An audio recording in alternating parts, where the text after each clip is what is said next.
20분 만에 끝내는 기계제도 치수 기입 완전 정복. 안녕하세요. 여러분의 합격 메이트 김쌤입니다. 오늘은 기계제도의 핵심, 바로 치수 기입에 대해 20분 만에 완벽하게 정리해 드릴 거예요.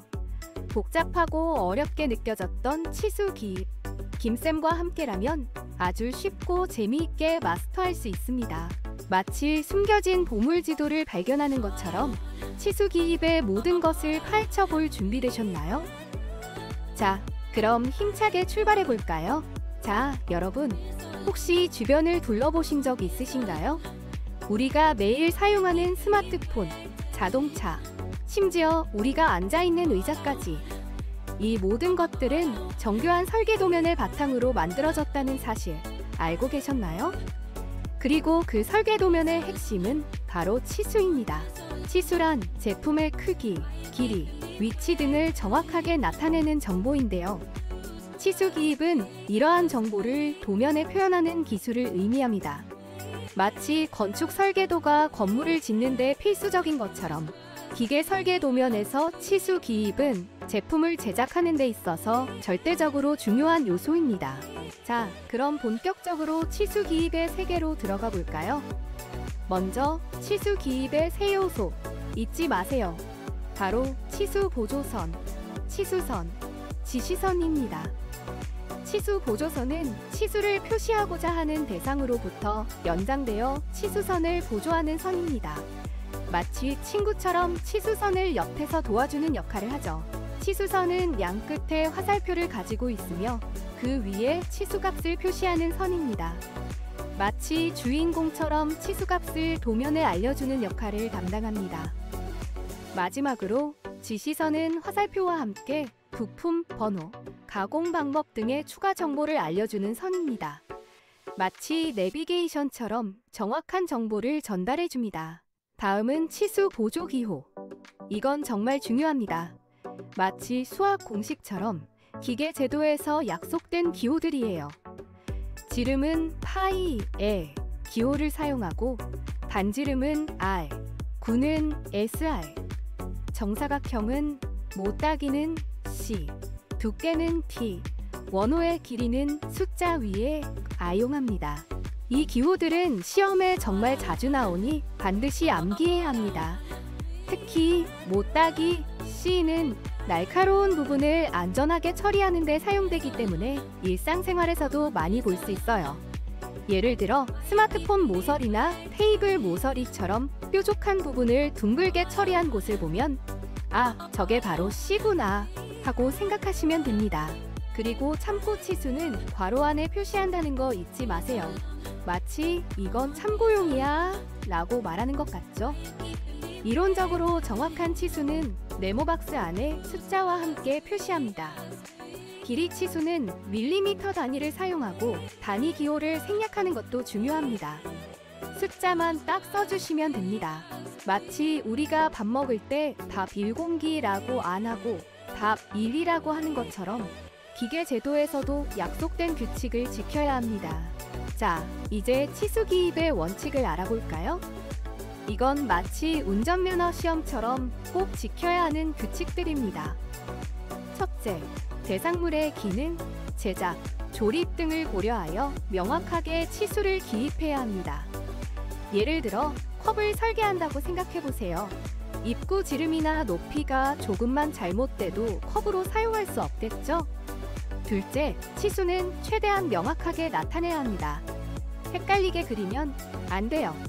셋째, 대상물의 마무리 치수, 즉 완성된 치수를 표시하는 게 원칙입니다. 마치 옷을 만들기 전에 완성된 치수를 알아야 하는 것과 같아요. 넷째, 필요에 따라 허용 한계 치수, 공차, 기하, 공차 등도 함께 표시할 수 있습니다. 마치 옷 사이즈를 S, M, L로 나누는 것처럼 부품의 제작 오차 범위를 표시하는 것이죠. 다섯째, 치수는 주투상도에 집중하여 기입합니다. 마치 영화 주인공을 중심으로 스토리가 전개되는 것처럼 제품을 가장 잘 나타내는 곳에 치수를 집중해야 합니다. 여섯째, 중복 기입을 피해야 합니다. 굳이 두 번 쓸 필요는 없겠죠? 일곱째, 계산으로 구할 수 있는 치수는 생략합니다. 마치 수학 문제 풀 때 이미 알고 있는 것은 다시 풀 필요가 없는 것과 같습니다. 8째, 관련된 치수는 한 곳에 모아서 보기 쉽게 정리합니다. 마치 서랍 정리처럼 관련된 물건은 한 곳에 모아두는 것이 편하겠죠? 9째, 참고 치수에는 괄호를 붙입니다. 마치 친구에게 이거 참고해봐 라고 알려주는 것과 같아요. 다음으로 치수 배치 방법에 대해 알아볼게요. 치수 배치 방법은 마치 무대 연출처럼 치수를 어떻게 배열하느냐에 따라 도면의 가독성이 달라집니다.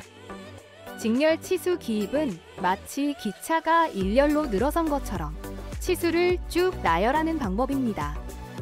병렬 치수 기입은 마치 건물이 층층이 쌓인 것처럼 치수를 겹쳐서 표시하는 방법입니다.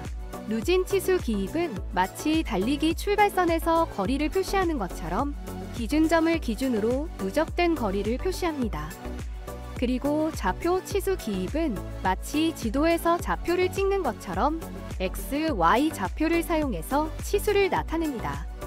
각 방법마다 특징이 있으니 상황에 맞게 적절한 방법을 선택해야 합니다. 자, 지금까지 치수 기입에 대해 알아봤는데요. 어떠셨나요? 치수 기입은 복잡해 보이지만 하나하나 뜯어보면 그렇게 어려운 내용은 아닙니다. 마치 퍼즐 조각을 맞추듯이 각 요소들을 차근차근 이해하면 누구나 쉽게 익힐 수 있습니다. 기계 설계에서 치수 기입은 정말 중요한 역할을 하므로 반드시 완벽하게 마스터해야 합니다. 그럼 여기서 잠깐! 지금까지 배운 내용을 바탕으로 몇 가지 퀴즈 문제를 함께 풀어볼까요? 퀴즈! 문제 1회 다음 중 모따기 치수 기입 기호는 무엇인가? 정답 C. 문제 2. 다음 중 참고 치수 기입 방법으로 올바른 것은? 정답.